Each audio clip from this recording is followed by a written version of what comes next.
देख रहे हैं आप जय गुरुदेव चैनल नदवाई रस में मौजूद हूँ। बहुत से गाँव में हमारे टिकंदर गुरु महाराज जी के नवीन मकान पर कल इनका इन्होंने गृह प्रवेश किया था और आज गुरु कृपा से सत्संग का आयोजन किया गया है। और इस समय बोल रहे हैं हमारे श्री श्री श्री धर्मदास स्वामी जी। मैं आपको लिए चलता हूँ सीधा अंदर की ओर। जय गुरुदेव। यदि आप पहली बार देख रहे हो तो सब्सक्राइब अवश्य करें। जैसे पवन दिखाई नहीं देता है उसी प्रकार हनुमान जी दिखाई नहीं देते हैं, वे शरीर से नहीं है। तो बहुत से कहते हैं कि माता बहनाओं को यानी हनुमान चालीसा नहीं पढ़ना चाहिए, आराधना नहीं करनी चाहिए। क्यों नहीं करनी चाहिए? करनी चाहिए, क्योंकि हनुमान जी तो इतने उठे हुए ऊपर उनको स्त्री पुरुष का भान भी नहीं है। ये कौन स्त्री कौन पुरुष है? तो हनुमान जी की सबसे सरल उपाय हनुमान जी को रोजीना रामायण का पाठ करावे, यानी सामने पाठ करें तो हनुमान जी अति प्रसन्न होते हैं। तो इसीलिए हनुमान जी को सवेरे रामायण का पाठ जरूर कराना चाहिए।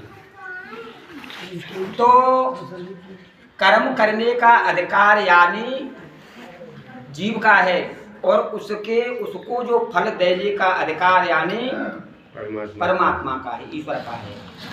अति हरि कृपा जा पर होई, पाम दे ये मार्ग सोई। तो सत्संग सब कोई नहीं कर सकता है, परमात्मा की कृपा होगी वही सुन सकता है, वही कर सकता है। ये ठाकुर सेवा, संत सेवा, गौ सेवा, कीर्तन सेवा ये सब कोई नहीं कर सकते हैं। जिस पर परमात्मा की कृपा है वही इन चीजों को कर सकता है। तो आया कि छठदम शील विरत बहु कर्मा, यानी साधु रोजीना बको, पंडित बको, सत्संग को कुछ भी, पर हम तो अपने रास्ते से हटने वाले नहीं है। जहाँ वृत्ति हमारी लगी हुई है वही वृत्ति को लगाएंगे। तो जहाँ तुम्हारी वृत्ति रहेगी तो कल्याण नहीं हो सकता है, कोई भाव नहीं। तो इसमें जन्म जन्म के जो अंदर संस्कार भरे हुए हैं, ये वासनाएं भरी हुई हैं। जब तक उपासना के सिंहासन पर बैठ करके इन वासनाओं को जब तक नहीं निकालोगे, जब तक कल्याण नहीं होगा। तो उपासना से ही और वासनाओं का नाश होगा। तो ये जो सवेरे धर्म भाई 100 रुपए की कीमत ज्यादा होती है कि 50 रुपए की कीमत होती है, यानी 100 रुपए की कीमत भगवान की जो उपासना है ब्रह्म मुहूर्त में जब करके अपनी निवृत्त हो करके ठाकुर सेवा, संत सेवा, नाम जप सेवा, कीर्तन सेवा, रामायण का अध्ययन, हनुमान चालीसा, ये सबको यानी करने का अधिकार है। जब तक इनको नहीं करेंगे तब तक यानी जो अंदर से जो उपासना है, जो कालमा हमारे अंदर, ये संसार के भोगों को भोगते अंदर जो कालमा आ गई है, तो जब तक ये उपासना नहीं करेंगे जब तक ये कालमा नहीं छूटेगी। अब कालमा क्या है? जैसे माई दाई चूल्हे में लकड़ी जलाती है, भोजन बनाती है, जब तक लकड़ी आंच में रहती है तो वो लाल हो जाती है, और जब लकड़ी को निकाल करके उस पर पानी डाला जाता है तो वो काली पड़ जाती है। तो ऐसे ही विषयों का सेवन करते करते अंतःकरण में कालमा आ गई है। अब कालमा छूटे कैसे? ये जो उपासना करेंगे, उपासना करते करते करते करते अंतःकरण में जो कालमा है जब तक नहीं निकलेगी जब तक हम उपासना नहीं करेंगे। भाई एक बार जब विभीषण और भगवान के पास से जब भगवान के पास जाने लगे, जब रावण ने लात मारी तो जाने लगे, तो हनुमान जी यानी विभीषण को और बंदरों ने घेर लिया। तो बंदरों ने घेर लिया, जैसे तैसे वे हनुमान जी यानी विभीषण निकल के गई। तो विभीषण हनुमान जी से बोले कि आप तो कहते थे कि भगवान के दरबार में कोई रोक टोक नहीं है, मेरे को तो बंदरों ने घेर लिया, बड़ी मुश्किल से निकल के आया हूं। तो आपने परिचय क्या दिया? तो विभीषण बोले मैंने तो कहा कि मैं दशानन का भाई हूँ। तो हम संसार के भोगों को ज्यादा महत्व देते हैं तो हमारे अध्यात्म मार्ग में रोक लग जाती है, गुरु मार्ग में रोक लग जाती है, ठाकुर जी के मार्ग में रोक लग जाती है। तो विषयों का सेवन करते करते अब हमको यही अच्छा दिखाई दे रहा है। भाई जन्म जन्मते जन कितने जन्मों से हम इनको भोगते आ रहे हैं, तभी तो ये हमको अच्छा लग रहा है। तो जब तक हम उपासना नहीं करेंगे, शास्त्र के अनुसार नहीं चलेंगे, सत्संग की बातों को नहीं मानेंगे तो कैसे अंतःकरण का मार्जन होगा। कहते हैं कि भाई सत्संग तो बहुत अच्छा हुआ, बहुत बढ़िया हुआ। भाई सत्संग का कुछ अंश अपने अंदर डाले तो अच्छा हुआ है? जब सत्संग का अंश अपने अंदर नहीं डालोगे तो क्या अच्छा हुआ है?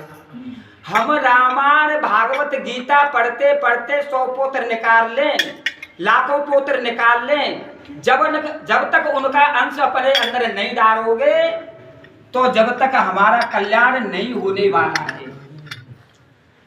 तो इसीलिए सुन करके और मनन करना, अपने में ढालना और उसके अनुसार चलना तो कल्याण हो सकता है। भाई जो तुम जान रहे हो कि ये जो बीच में जो दिखाई दे रहा है ये आगे नहीं था, ये पीछे नहीं। तो इसीलिए जो सत्य तुमको दिखाई दे रहा है ये सत्य कभी नहीं हो सकता है और कभी न कभी संसार को कभी पकड़ा नहीं जाएगा और ईश्वर को कभी छोड़ा नहीं जाएगा। तो संसार को छोड़ना पड़ेगा और ईश्वर को पकड़ना पड़ेगा। तो जब तक ये हम अपनी भाई सत्संग की और शास्त्र की बातों को जब तक ग्रहण नहीं करेंगे, भाई शास्त्र ने जो कहा है नवीन कर्म करने का जो अधिकार मानव को है, जो शास्त्र ने कहा है उसे कहते हैं नवीन कर्म, उसे कहते हैं धर्म, और जो शास्त्र ने इनकार किया है उसे कहते हैं अधर्म। तो ये भागवत हवन यज्ञ पाठ पूजा ये जो जरूर होनी चाहिए। भाई भगवान ने कहते नहीं कि नाम में बाढ़ पानी और घर में बाढ़ दाम और 2 हाथंते उलीचे ये चित्र को काम। नाम में पानी भर गया, अगर पानी नहीं उलीचा तो नाव डूब जाएगी, और घर में पैसा भर गया, अगर नहीं पैसा उलीचा वो सदुपयोग में नहीं लाए तो वो घर यानी डूब जाएगा। तो धन को धर्म के धन को और धर्म के अनुसार सेवन नहीं किया तो यानी वो विनाश कर देगा, और धन को धर्म के काम में लगा दोगे तो वो विकास कर देगा। भाई ठाकुर जी की जो जिसको पैसा मिला वो ठाकुर जी की इच्छा से मिला है, सबको नहीं मिल जाए। तो वो ठाकुर जी की इच्छा से मिला है तो उसका सदुपयोग जरूर करना चाहिए। भाई बैंक का मैनेजर है, बैंक का मैनेजर है तो मैनेजर कहे कि मैं तो मनमानी करूंगा तो जेल में ठोक दिया जाएगा। ऐसे ही जो जिसको पैसा दिया है वह कहे कि हम मनमानी करेंगे तो उसको दंड मिलेगा। ये दंड क्या है? गोवर्धन की परिक्रमा में आपने देखे होंगे जो कटोरा लेकर के जो बैठे हैं 1-2 रुपए मांगते हैं, ये पहले धनंट पैसा वाले थे, इन्होंने सदुपयोग न करके इन्होंने दुरुपयोग किया है तो उनको दंड वो अब मिल रहा है। तो भगवान कहते हैं मैंने दिया, अब तू कुछ भी कर ले, पर जो तू कर्म कर रहा है उसकी चाबी तो मेरे हाथ में है। देखो यहाँ कभी रामायण का पाठ, कभी सत्संग, कभी हवन, संत सेवा, ठाकुर सेवा, एकादशी व्रत खूब होता है, ऐसा होना चाहिए तो ठाकुर जी अति प्रसन्न होते हैं। तो इसीलिए जो ठाकुर जी ने दिया है वो अवश्य यानी होना चाहिए, जरूरी है। तो कहने का मतलब है कि जब तक हम उपासना नहीं करेंगे, जब तक अंतःकरण का मार्जन नहीं होगा। उपासना करेंगे तो जो मानो लकड़ी चूल्हे में लग गई, लाल हो गई, अंतःकरण का मार्जन यानी कालमाती वो हट गई। अगर वो उपासना हमने नहीं करी, फिर भोगों में लग गए, तो फिर वो यानी फिर उसी काल में आ गई। तो इसीलिए ये भी पता है हमको एक दिन यहाँ से जाना है, और जाना है तो ये कोई चीज साथ जाने वाली नहीं है। तो कुछ दिन के लिए जीवन मिला है, कम से कम जब तक तो हम सुखते रह लें। भाई जे लुटेरे हमने पाल लिए हैं, ये लुटेरे काम क्रोध लोभ मोह मत्सर वित्तेषणा लोकेषणा पुत्रेषणा, ये जो हमने पाल रखे हैं, तो इनको यही की यही यानी छोड़ देना चाहिए, जीते जी इनको जीत लेना चाहिए, नहीं तो ये उस जीवन को और खराब कर देंगे हैं। इसीलिए सत्संग पा करके उपासना करके अगर अपने जीवन को धन्य नहीं बनाया तो फिर सब यानी धूल में मिल जाएगा। तो इसीलिए हमें अवश्य इसका यानी इसका लाभ उठाना चाहिए। अब रोज सुने, एक कान में निकारे और एक में सुने हैं, तो फिर का सुनबो भयो। तो इसीलिए भैया जाको दुरुपयोग मत करो, जाको सदुपयोग करो। तो सतपुरुषों का संग बदल देता है रंग। ये सतपुरुषों का जो संग है, ये जो सत्संग है, ये जीवन के रंग को बदल देगा। अगर कुछ अंश अपने में ढाल लिया तो, अगर स्वभाव नहीं बदला तो ये जीवन तो खराब हो गया, फिर अगले जीवन की और खराबी आ जाएगी। तो इसलिए उपासना शब्द खोल के बता दो, उपासना कहते हैं उपासना। सुनो सुनो सुनो सुनो, अब उपासना का मतलब है यानी जो मन ने ये मान रखा है। मन किसे कहते हैं? मन जो है 17 तत्वों का, 5 ज्ञानेंद्रिया, 5 कर्मेंद्रिया, 5 प्राण मन बुद्धि, 17 तत्व जो होता है। श्री गुरु चरण सरोज रज निज मन मुकुर सुधार, और वर्णऊ रघुबर विमल यश जो दायक फल चार। यानी गुरु के चरण रज का मतलब है गुरु के आज्ञा का पालन, और गुरु के आज्ञा का पालन करना। तो जो तालाब में जो पानी है, पानी के ऊपर जो काई है उसे कहते हैं मल, कालमा, और जेर के यानी जेर के अंदर जीव, और दर्पण के ऊपर धूल। ये जो जमी हुई है गुरु के वाक्यों का यानी पालन करना, आज्ञा का पालन करना, शास्त्र का पालन करना, और सत्संग के अंश को अपने में ढालना, यानी जो उपासना में सब आ जाता है। यानी जो जितने यानी जो साधन किए जाते हैं, ये एकादशी व्रत है, रामायण का पाठ है, और सुबेरे नित्य कर्म, ठाकुर सेवा, पूजा, नाम जप, और शास्त्र पढ़ना, हवन यज्ञ आदि, यानी इस ये भी करना, यानी इस ये कहते हैं नित्य ने। और यानी नैमित्त, कभी कभी जैसे जन्माष्टमी है, एकादशी व्रत है, शिवरात्रि है, इन उपवासों को करना, इसको कहते हैं तप। भाई तप, दया, सत्य, दान और दान, ये 4 चीजें शंकर भगवान ने भी कहा है कि शादी करो, और शादी करने की मने नहीं है, पर शादी के बाद धर्म निभाना जरूरी है। इसी को कहते हैं हम यानी उपासना। तो ये नित्य बहुत आइए ना, 14 स्थल जो बताए कि कर्म तक करे राम पद पूजा, और भगवान का भरोसा होना चाहिए, ये सब उपासना में आते हैं। तो भाई जब उपासना जब तक नहीं करेंगे, जब तक भक्ति प्राप्त नहीं होगी। भाई जहाँ भाव नहीं है तो वहाँ भक्ति कहाँ से आएगी? भाई जड़गति तो कहा था एक बार कि तजऊ आस निज निज गृह जाओ, और लिखान विधि वैदेव विवाहो। यानी अब अपने अपने घर को जाओ, सीता का विवाह लिखाई नहीं है। अब पहले तो कोई निमंत्रण दे करके बुलावे और फिर उसको भगावे, जो कोई अच्छी बात है? तो जनक ने कहा कि जाओ अपने अंदर झांको, देखो पहले उपासना करो, और अगर भक्ति को पाना है तो पहले उपासना करो। उपासना का मतलब है ये जो मैंने बताया है, इसका नित्य नेम रोजीना करो। जब हम नित्य नेम रोजीना करेंगे, संसार के वो जो अंतःकरण में जन्म जन्म के जो संस्कार जो जमे हुए हैं, वो बिना उपासना के वो मन छूटेगा नहीं।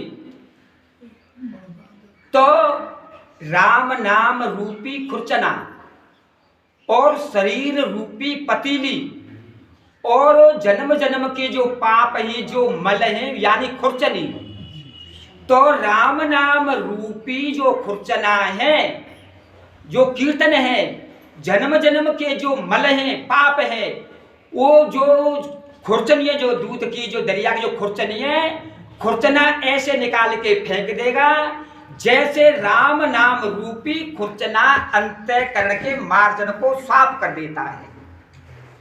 तो बिना उपासना के कोई उद्धार नहीं होगा। उद्धार जब ही होगा जब हम शास्त्र में विश्वास करेंगे। भाई सत्य वेद गुरु वाक्य में श्रद्धा अस विश्वास। शास्त्र सब कुछ देता है और गुरु सब कुछ देता है, और शास्त्र कुछ नहीं देता है और गुरु कुछ नहीं देता है। शास्त्र में जो विश्वास है तो सब कुछ देगा, अगर गुरु के वचनों में विश्वास है तो वो सब कुछ देगा। तो ये जो नित्य नेम जो उपासना है, जब तक हम रोजीना नहीं करेंगे, देखो संग जाने वाली जो चीज है, जो संग जाने वाली चीज है उसमें तो हमारी रुचि नहीं, और जो साथ चीज नहीं जाने वाली है और उसमें हमारी कितनी रुचि है। भाई धन कमाओ, धन कमाना अच्छा है, बढ़िया कमाना चाहिए परिवार के लिए, तो साथ साथ अंतर धन कितना कमाया है ये भी तो जरूरी है। तो इस धन से वो धन राम नाम रूपी धन जरूर कमाना चाहिए। तो भगवान कहते हैं गृहस्थ के लिए सबसे सरल उपाय क्या है, और हमारा गृहस्थ का काम पूरा हो जाए और ये भी हमारा काम पूरा हो जाए, तो इसका सरल उपाय क्या है कि परिवार वाले सब बैठ करके और एक बार रात्रि में 7 बजे 8 बजे टाइम मिल जाए कि मेरा थोड़ा सा नाम ले ले और मेरा यानी कीर्तन कर ले और मेरी कथा को पढ़े, तो वो सरल उपाय पार होने का यही है, और कोई दूसरा उपाय है नहीं। जय हो महाराज। तो होना चाहिए रोजीना, एक दिन नहीं रोजीना। पर संसार के कामों में इतने बंधे हुए हैं कि टाइम नहीं है, टाइम नहीं है हमारे लिए। आज यहाँ से चला जाए कोई है, बहुत चले गए, क्या उसका काम पूरा हुआ नहीं? होगा नहीं। बहुत सी गाँव में थे, बहुत चले गए, क्या उसके बिना काम हमारा पड़ा है? बताओ। आज गौसीगा में से गए, सबके काम अधूरे रह गए, किसी का कोई भी काम पूरा करके नहीं गया है। पीठ की तरफ सो रहा है तो पेट की तरफ खाली, एक बगल से सो रहा है तो दूसरी बगल खाली। कहने का मतलब है कोई न कोई काम उसका अधूरा रह जाता है। तो कहने का मतलब है भाई हमारे बिना तो काम नहीं चलेगा। भाई तो ये नहीं कह रहे कि तू काम मत, काम तो करे। आज छोटे छोटे बच्चों को छोड़ करके संसार से चले गए, क्या उस बच्चों का पालन पोषण नहीं हो रहा है? क्या हो रहा है? देख लो तुम्हारे गांव में हो रहा है, यही हो रहा है, ज्यादा दूर नहीं है। तो हाँ, तो बिना तुम कहें कि हमारे बिना काम पूरा नहीं होगा। भाई ठाकुर जी के दरबार में काम किसी का न रुका और न रुकेगा, ये तो हमको यानी भ्रम पैदा हो रहा है।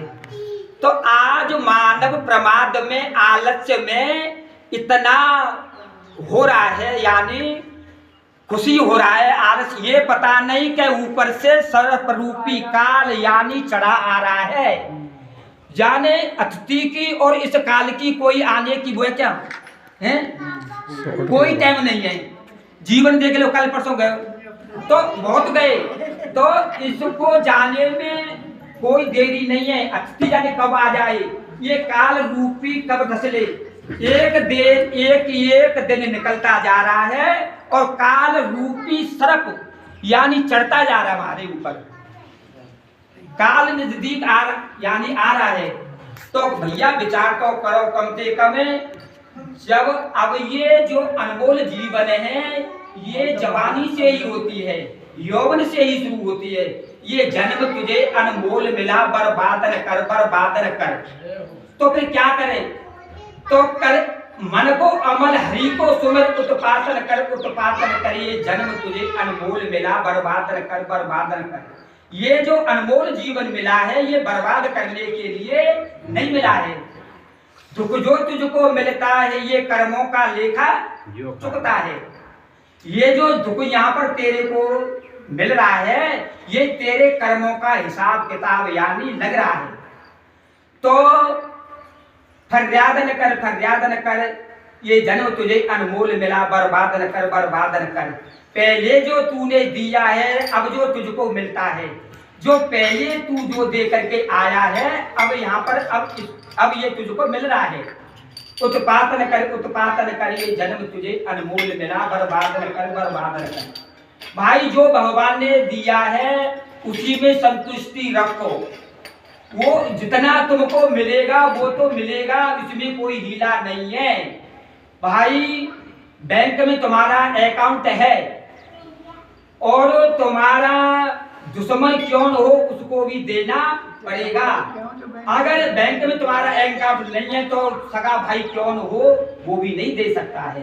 तो तुम्हारी जो किस्मत में लिखा है वो तो तुमको राजी गैरराजी मिलेगा, और किस्मत में नहीं लिखा है और भैया वो तो फिर कितना भी कुछ भी करो वो नहीं मिलने वाला है। तो ऐसे ही है कि ये जीवन मिला है ये बर्बाद करने के नहीं मिला है। वो राजा रामचंद्र आप देख रहे हैं जगदीश चंद्र सबका